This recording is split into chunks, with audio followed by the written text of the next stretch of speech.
Hello anybody, and thanks for tuning in to Monday Morning Handicapping. This is Betting on Horse Racing, and today we're going to be going over the Pick 3 bet.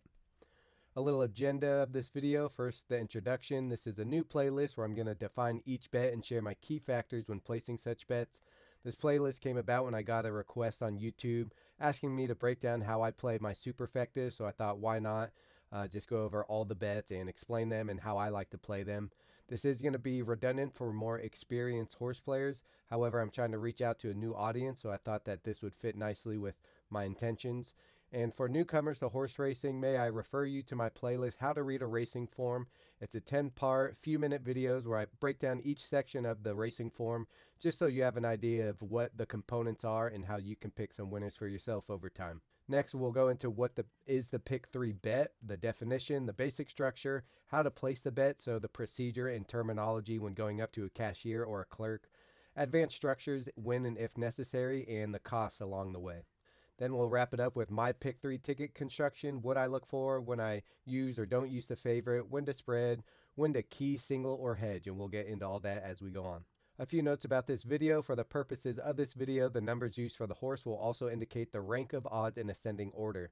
So for example, the 1 will indicate horse number 1 as well as the lowest odds horse. So think 1-to-1 odds on the 1 horse. The 2 will indicate horse number 2. Just think of it as 2-to-1 odds.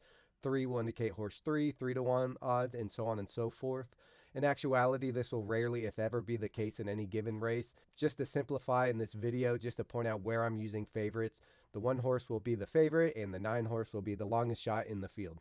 So what is the Pick 3 bet? The Pick 3 bet requires the player to select the winners of 3 consecutive races. These bets are now typically rolling, which means these bets are available to place in any race so long as there are 2 following races. This may not be the case at every single track, but for the most part, domestically in the US, it seems to be the case. Minimum wager amount is typically 50 cents. This may vary from track to track. Sometimes it's $1. Sometimes it might be $3. Some tracks do an all turf Pick 3 and they raise the minimums, but typically the minimum I've seen is 50 cents. So for this video, I'm going to use the 50-cent minimum. These types of bets increase the payout by parlaying multiple horses in multiple races. Think of an NFL parlay where you're betting on more than one game at a time. The Pick 3 is one of several horizontal bets as opposed to vertical, and a horizontal bet just means that the bet is taking place over multiple races, whereas vertical bets are taking place in a single race. So the basic structure of the Pick 3, again using that minimum base of 50 cents. Race number 1, for example, these races aren't overlapping. These are just different scenarios, so you realize you can play them in any race. But let's just say race number 1, in the first race, we like the 1 horse, so we pick the 1 in our Pick 3 with the 2 in race number 2 with the 1 in race number 3. This is a multiplier of 1 because you have 1 horse in first race times 1 horse in the second race times 1 horse in the third race. Minimum base of 50 cents. This is a 50-cent wager. Let's say at a track in race number 2, you'd like to start a Pick 3. In race 2, you like the 1 horse. In race 3, you like the 2 or the 3 to win. And in race 3, you like the 2. This is a multiplier of 2 because you have 1 horse times 2 horses times 1 horse. That's 2 separate combinations, 1 with 2 or 1 with 3 with 2. 2 different possible outcomes for you to win. So multiply that by a 50-cent base and you have a $1 wager to place a Pick 3 like this. In race number 3, you like the 1-5. Race number 4, you like the 3. Race number 5, you like the 2-4. A multiplier of 4 because you have 2 horses times 1 horse times 2 horses is 4 times your 50-cent bet. It's a $2 wager. Race 4, you can see the structure here. Race 5, you see the structure here with the cost of the ticket. And in race 6, this is what we might call a 3x3x3. Race 5, you would call this a 3x4x1, a 3x1x2. So you might hear people reference it based on how many horses you're taking in each race. It's not the number of the horse, it's just how many in each race. So for race 6, a 3x3x3, you might like 1-5-7 in race 6, 3-7-8 in race 7, and 2-3-5 in race 8. Multiplier of 27 because 3 times 3 times 3 times 50-cent wager is $13.50 for a Pick 3 ticket of this structure. So how to place the Pick 3. Learn to place the bet with a cashier. This may come in handy if you go to Vegas or some off-track betting parlors, places where they don't have basically the ATM style machines to place your wagers, or maybe the lines at those machines are too long and you got to get a bet in quick, go up to the clerk. Using the cashier feels more engaging than the machine. You're dealing with real money. It's just a good skill to learn. It's a little more tangible. I like it. I use the machines mostly, but I have no problems using the cashier, the clerk. A little tip, just have your bets ready. People are waiting. They're trying to get their money down too, and they could be cutting it close to race time. So just when you get in line, have your bets ready, be quick, and get out of the way so other people can place their money as well. So when you go up to the cashier, you're going to want to tell them the track that you're betting, the race number in which you're betting on, the bet type, the amount you'd like to wager. This is your base amount, not how much you want your ticket cost total, but the base amount, so 50 cents for our pick three, followed by your selections. So if we take an example, we're betting the track Del Mar, race number 2. We'd like to start at pick 3 for 50 cents, 2-3 with 4 with 3-5. So 2-3 in race 2, 4 in race 3, and 3-5 in race 4. This is a 2 by 1 by 2, which equals 4 times your 50 cents base. It's a $2 total wager. So hand over your $2 to the clerk. They'll give you your ticket. Tips before betting the pick three. Without long shots, pick threes have a tendency to pay little. Due to the nature of the small minimum, that 50 cents, and a small number of races, you're only covering 3 races, many players are able to add many horses and keep their tickets relatively cheap. The more people that also have the same winning pick 3 sequence, the more people the jackpot is divided amongst, which reduces payout. You can look up how pari-mutuel wagering works for more information on this, but essentially all the people that also won that same 3 race pick 3 sequence that you bet, the prize pool gets split up amongst all those winning vouchers. If betting for the minimum of 50 cents, it is wise to find a separator horse, one that a smaller portion of the overall bettors will have on their tickets, basically long shots. If you're betting for more than the minimum, say a $5 pick 3, you're not going to want to pick a ton of horses unless you have the budget to do so. If you're betting for the minimum, you kind of want to find that long shot that not many other people are going to choose, and that's just going to increase your payouts. Consider the races around your strong pick of the day. This is assuming you've looked at all the races on a particular track on a given day. Along with a potential win bet on your strongest plays, can you play a pick 3 for a reasonable total price around that strong play? Can I make a strong case for a horse or horses in any of the 2 races before or after my strongest opinion? If your strong opinion is in race number 4, do you have strong or semi-strong opinions in race 2, 3, 5, or 6? Between races 2, 3, 5, or 6, where is your next strongest opinion or opinions? After finding your next strongest opinion, consider structuring your pick 3 accordingly if your best opinion is race 4. So for example, a race 2 pick 3, starting in race 2, remember your strongest play is in race 4, so that's this bold number 2 with the underline. If your next best bet is in race 2, consider singling the 2, spreading a little bit in race 3, singling to the 2 here, which is your best bet of the day. So maybe spread in race 3. It would be 50 cents per horse in race 3 because you have a 1 by 1 times some number of horses in race 3.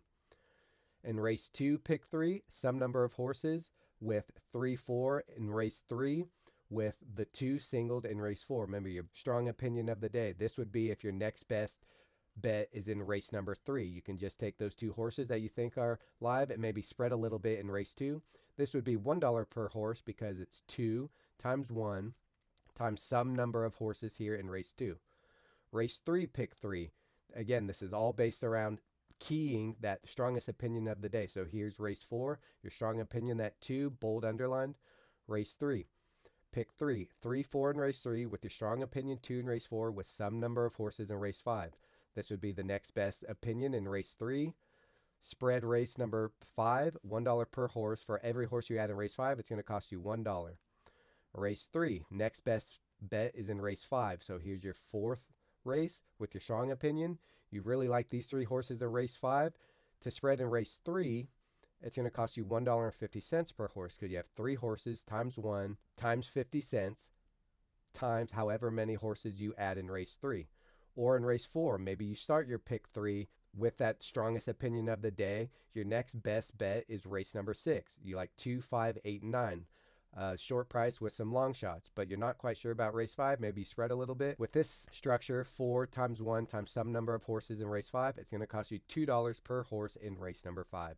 So find out where your next strongest pick is and try to build your pick 3 around your top strongest pick and your next strongest pick. Look at the odds on the tote board and check probables. I went over this in my daily double video, but for the pick 3, the tote board will serve as a tool when gauging this race's odds, so the race that you're looking to start your pick 3 or the race that's coming up next. But you can also check the probables to see which doubles are being played to get a sense of how much the public is or will be betting the horse's next race. If you see a long shot you like being bet down in the doubles, it might be wise to get your pick 3 in the race prior rather than have the public see the win odds on that horse drop and also start at pick 3, including that long shot on their ticket. It might be a little confusing, but let's just say it's race 4 and in race 5 you like a 10-to-1 shot. But in the doubles you see this race, just say the favorite, the 1-to-1 shot to your 10-to-1 next race is paying $10 in the double. That seems awfully low, but that's an indicator that other people also like that 10-to-1 shot. So when that race comes up, your 10-to-1 shot might be 4-to-1, meaning other people are going to notice that the win odds are coming down, notice that this horse has a better chance to win than previously thought, and also start including that horse on their pick 3 tickets, thus lowering the payout with the pick 3 sequence starting on that 10-to-1 that is now 4-to-1. Though a bet down in the doubles is a detriment to your own payout, it also serves as an indicator that other people agree that the horse is indeed live as a legitimate win contender and should still be more lucrative than taking other shorter odds horses. So a look at the probables, how you could use this as a tool in your pick 3. This is a probable for the doubles, but it gives you a gauge of how they're playing the horses in this race to the next race. So for example, in this double that I pulled up, the lowest price on this doubles page is the 3 this race with the 9 next race. Now if we look at the other horses that the 3 is playing to, the next lowest is the 6 and the 5, they're paying the same. However, if we come down here, the 4 this race to the 6 next race and the 9 next race are paying pretty close to what the lowest possible double is. So this would make me pause, take a look at the 4 this race and the 6 next race. It looks like the 9 is a pretty solid contender, but see which horse is causing this bet down. Is it both of them? Does the 4 look pretty strong? Should maybe you add the 4 this race to your pick 3 ticket, or maybe add the 6 next race on your ticket, because someone out there is betting this double pretty hard. So there's got to be something to one of these horses. Keep an eye on it. They may cancel their wager and this number can shoot back up, but this is an indicator of the 6 being live next race or the 4 being live this race. Also, if we look to horse number 7, the payouts from the 7 this race to the 5 next race and the 6 next race are paying pretty low, and also the 4. So consider, is the 7 this race a live contender, or the 4, 5, and 6 live contenders next race? The 7 to the 9 next race is paying $35, much higher than the lowest payout, the 3 to the 9. So someone out there that is betting on the 7 does not care for the 9 as much. So maybe factor that in. Just look at the 9's credentials, look at the 7, the 4, the 3, the 4, 5, 6 next race, and just take a double look before you place any wagers and see what you're missing. If you can make a case for or against, maybe you see something that you overlooked, can add one of these horses on, or maybe you see what the public sees, but for some reason you don't like it. You can leave that horse off and just know that, say the 9 loses next race and you took a different horse, then your payout should be improved, because a lot of people are also going to see this 9 and probably add that 9 to their ticket. My considerations for playing the pick 3: where's my surest win contender on the day? Do I like 1 to 3 horses in any of the 2 races leading up to or coming out of the race in which my sure thing is running? Where's my stronger opinion around that sure thing? Focus on the stronger plays around the sure thing, but I would entertain some cheap pick 3s on a less desirable sequence in case my handicapping is on point. So like I said before, I would look for my next best opinion and try to structure a pick 3 around my next best and my best opinion of the day. But if I don't really have a strong feeling for either of the races around my sure thing, I would focus on my win bet on my sure thing, but I would entertain maybe some long shots or some reasonable horses around that sure thing, even if I wasn't super confident. I try to keep those pick 3 tickets to around $2, $4, maybe $6, just in case my handicapping is on point, get a little bit of luck on my side, and have my sure thing alive to a nice pick 3. Which morning line favorites do I think are vulnerable? Beating the favorite always increases your payout. I might take 2 to 4 horses depending on the sequence and my own handicapping. If I don't like the favorite, I would like to pick the winner that does end up winning. So I will take 2 to 4 horses to try to beat a favorite if my handicapping tells me that those are logical win contenders. Can I beat the favorite in the other legs of the pick three? I don't want to toss multiple favorites just because I want to beat them. Include in my other legs if they are formidable, but no need to single them. So if there's a favorite in a race outside of my sure thing, and he looks like he can win, I will include, but I might also take a couple of longer shots that also look formidable, because if those longer shots come in, it's just going to increase my payout. But if I'm really grabbing at straws, I'm really making a not a very strong case for one of the long shots, I really have to stop and ask myself if it's a reasonable thing to do, increase the cost of my pick three ticket just to add some somewhat hopeless long shots just in case I'm really lucky. It's not smart handicapping. I advise you just to play what your handicapping's telling you and don't desperately try to beat a favorite just because you want to beat the favorite. Where is my favorite long shot of the day? I will always look to end my pick three on my favorite long shot of the day. It's just the way I like to play things. If I'm alive to my long shot after the preceding two races, I'm essentially alive to a win bet, which has the potential to have a better ROI than the price of my pick three to win on that horse. So let's say I play a pick three and the last race, the third race of my pick three, is my long shot. And let's just say I went 3 by 3 by 1. 3 horses in the first leg, 3 horses in the second, and my long shot in the last. That's a $4.50 ticket. If I spent $4.50 on my, say, 7-to-1 shot, I'm getting a return of $28 plus my bet back. Now, if I catch any prices in those two races, I could be well looking at $100 or more, which is much more than my $4 to win on that, say, 7-to-1 shot. If my long shot of the day is on race number 5 and I started a pick 3 on race number 3, which would end on that long shot in race 5, I can wait until race 3 is over. The odds open up for race 4 and play another pick 3 starting there, win or lose in race 3. So I start my pick 3 in race 3, ending on my long shot race 5. Whether or not I win that first leg, I can play another one in race number 4. So for example, race number 3, 1-3-4 with 1-4-5 with my long shot 7-to-1 in race number 5. This is a $4.50 ticket.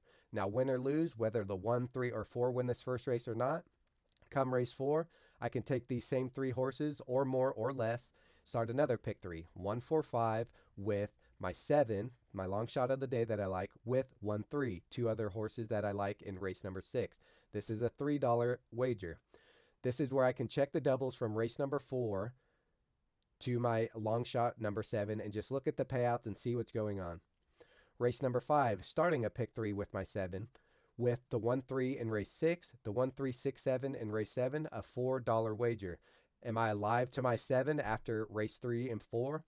Do I forego a win bet if I am alive? Because no need to place a win bet if your pick 3 is paying handsomely. No need to get more invested in the 7 if your pick 3 is paying solidly.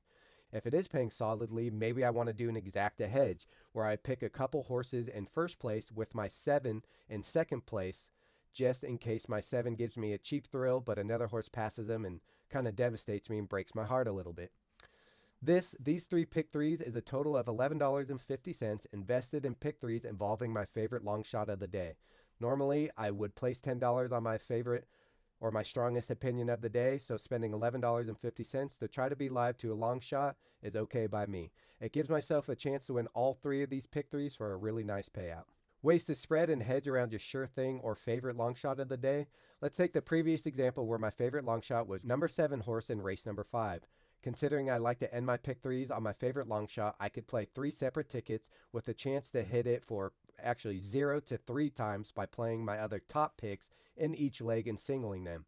So for example, like our first ticket indicated, race 3, 1-3-4 with 1-4-5 with 7, the $4.50 singling my favorite long shot. We could place another ticket, race 3, my top pick in this race. Say it's the 1, I could single the 1 with the 1-4-5, the same horses that I had above in the same race, to my 7. Now this ticket is only $1.50, singling the first leg, my top pick. Maybe my top pick is the 3 or the 4, single that one, whatever your favorite pick is, the strongest opinion in that race, single it, spread, single to your top pick of the day. Or for example, race 3, 1-3-4 in the first leg, just like in the original ticket, singling our top pick in the next leg, the 1 here, with our singled 7 in the last race, another $1.50 ticket singling the second leg. This sort of structure allows me to hit the pick 3 up to 3 times if my top picks all win and the race results are 1-1-7 for the total price of $7.50. So if the 1 wins the race 3, these all are live, the single and the ones where we took 3 horses. If the 1 wins race number 4. These are all live. They all have the one in the race 4. And then we're all live to the 7 in each 3 of these tickets. To play the original ticket up top 3 times would cost $13.50, but to play it this way, granted you are singling in 2 of the legs, it's going to cost you $7.50. I'm also given the chance to hit the pick 3 2 times. Say it comes 1, 4, 7. I hit this original ticket, but I also hit this ticket here, but I would not hit this ticket here because I don't have the 4 in the second race. Well, it's actually the 4th race, but the second leg. Of course, I'm eligible to not hit any of the tickets, so finding ways to structure my tickets cheaply is always considered. Pick 3 takeaways. Selecting winners of more races means greater risk and volatility. Start any and all wagers with a plan, idea, or strong opinion. Take advantage of cheaper minimums, that 50 cents. Cover yourself based on your opinion, based on your own handicapping. Find your key horse to base your pick 3 around, or find your angle, such as a vulnerable favorite. Before placing a pick 3, take a look at the odds and double probables. This can give you a sense of which horses are and are not being bet by the public in this race as well as the next race. These tools can give you a rough gauge of expected payouts down the line. Remember, minimum bet is 50 cents, whereas the minimum for the daily double is $2. So roughly divide the daily double payout by 4, because 50 cents times 4 is $2. That's what the payouts are showing you, the $2 payout in the daily double.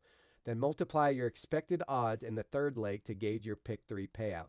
So say you're looking at that double and the payout of the 2 horses is $8. You would divide that by 4 because that $8 is for a $2 bet. Divide it by 4 to find out what your 50-cent bet would pay. $8 divided by 4 is $2. Multiply that $2 times the odds of the horse in the third leg of your pick 3, say it's a 5-1. So you're looking at a $10 payout roughly. You'll be able to estimate these payouts with experience, but the odds of your horse in the final leg will be the key variable. Favorites might skew a little bit less, whereas long shots might skew a little bit more, depending on who wins the first 2 legs of your pick 3. Placing multiple times or increasing minimum. If I am confident and narrow in a particular pick 3, I might repeat the bet or increase the minimum amount wagered. So for example, a 50-cent pick 3, I have the 2-3 with the 2 with the 3. This is a $1 total bet, but I might play the exact same ticket 2 to 4 times, which would make it a $2 to $4 wager. Or I could just play the pick 3 for $2, 2, 3 with 2 with 3 for a total of $4. It's the same thing, just different ways to play it. But you're going to get a higher payout because you're playing it either multiple times or for a higher base. Same thing. As always, I'm going to end these with a quick public service announcement. Learn as much as you can before placing any wagers. Study, read, and make picks without betting and just see how it goes. Do your due diligence, familiar yourself with handicapping, and see some positive results before wagering. Start small and simple. Don't wager any money you can't afford to lose. Don't overcomplicate your wagers. Start simple. Just bet win to start off with and go from there. Bet primarily based on your handicapping. No last second changes. It's bitten me before. I make a last second change only to see my original pick go on and win. Have convictions in your selections and structure. Again, whatever you come up with, you spend all night handicapping. Stick with it and base your bets around what you see, what your opinions are. If exotic wagering becomes too pricey with lowered confidence, go back to WinBet or just know when to pass and don't bet the race at all. Don't expect to win or make money. Keep it fun and have your limits. Get rewarded for your educated guess. You put $2 on a horse and you watch it win. I guarantee you it's going to be very exciting. Consider all wagering as your cost of admission. I always use the comparison. When I go to a baseball game, I'm going to expect to spend at least $200 with parking, tickets, concessions, all that stuff. But at least at the track, I have a chance to win some money. So if I bring $100 to the track, I just consider it the cost of admission, the cost of entertainment for the day. If I come back with $100 or more, that's great. If I lose it, just consider it the cost of entertainment. So anyways, thanks again for watching. I hope this made sense to everybody. It's a lot to take on. I'm trying to get these videos shorter, but the longer the bets go, the more there is to talk about. If you know anyone who's interested in horse racing, please share this video with them. I'd also appreciate a like or subscribe. Yeah, so really appreciate anyone watching. Trying to make horse racing popular once again. So I appreciate it. Thanks again and see you next time.